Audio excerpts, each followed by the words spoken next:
اور جن دعاؤں میں دل کی سچائی ہو وہ عرش تک پہنچ ہی جاتی ہیں، اور جن دعاؤں میں صبر شامل ہو وہ رب کی رحمت پا ہی جاتی ہیں۔ وہی عطا فرمائے گا تمہیں جس کی فطرت رحمانی کہلاتی ہے۔ صبر رکھو، یہ آزمائش چند گھڑیوں کی مہمان ہے، بہت جلد ہی تمہیں بھی قبولیت کی خوشخبری سنائی جانی ہے۔ صبر کر کے دیکھو، کیا پتہ اللہ کی بھی وہی رضا ہو جو تمہاری ہے۔ اس کی دیری کو اس کا انکار کیوں سمجھ رہے ہو؟ کیا پتہ اسی میں تمہاری خیر ہو۔ تمہاری دعائیں ضائع نہیں ہو رہی، بس کچھ وقت لگ رہا ہے قبولیت میں۔ تو پھر کیوں پریشان ہوتے ہو یہ سوچ کر کہ اللہ کے قبولیت کے دروازے تم پر بند ہیں؟ ایسا نہیں ہے، اس کی رحمت کو یہ گوارا نہیں ہے کہ کوئی اس کے در پر آئے اور خالی ہاتھ چلا جائے۔ جب دماغ پریشان ہو تو آپ کا چہرہ خوبصورت ہو ہی نہیں سکتا۔ صحت کے بعد سب سے اہم چیز عزت ہے۔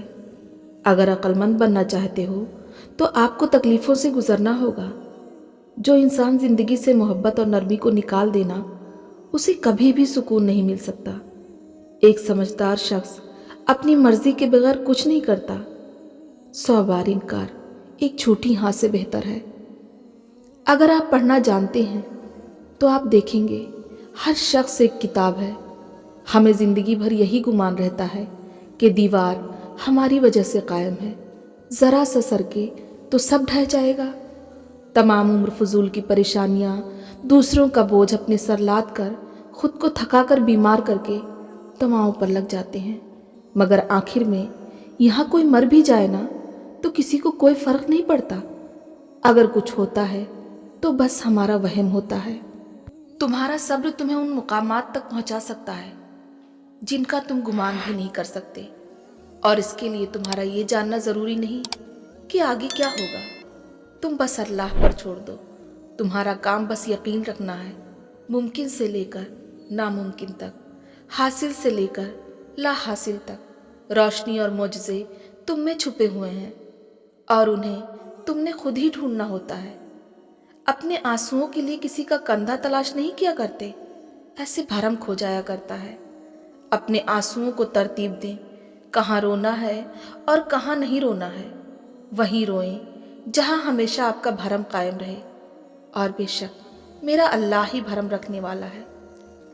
رویوں کو نرم رکھیں، کہیں فاصلہ محسوس ہو تو خود نزدیک ہو جائیں، سبب پوچھ لیں، کوئی خاموش لگے تو خود بات کرنا شروع کر دیں۔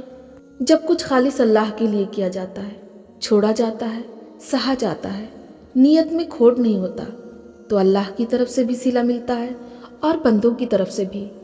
اللہ کی طرف سے صلہ ملنا لازم ہے، بندوں کی طرف سے نہ بھی ملے نا تو غم نہ کریں، یہ سوچیں کہ اب سارا کے سارا اللہ کی طرف سے ملے گا۔ بندے کی محنت پر اللہ سے زیادہ بہتر صلہ کوئی دے بھی نہیں سکتا۔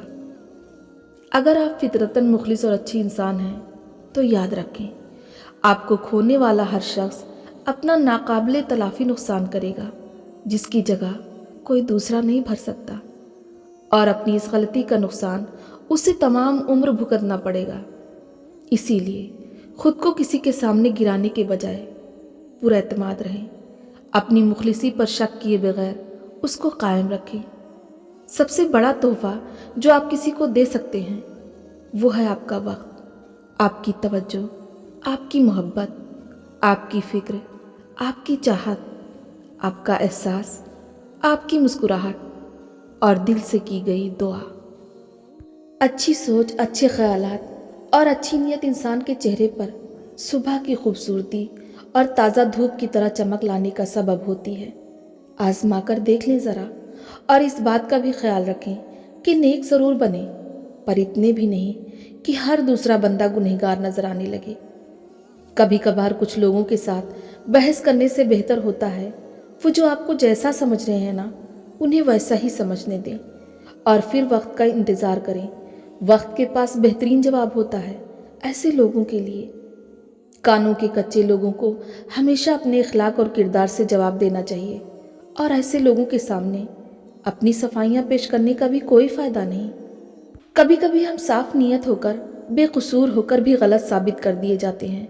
ہمارے سارے دلائل سارے ثبوت بیکار چلے جاتے ہیں اور ہم پر برے ہونے کا ٹھپا لگا دیا جاتا ہے۔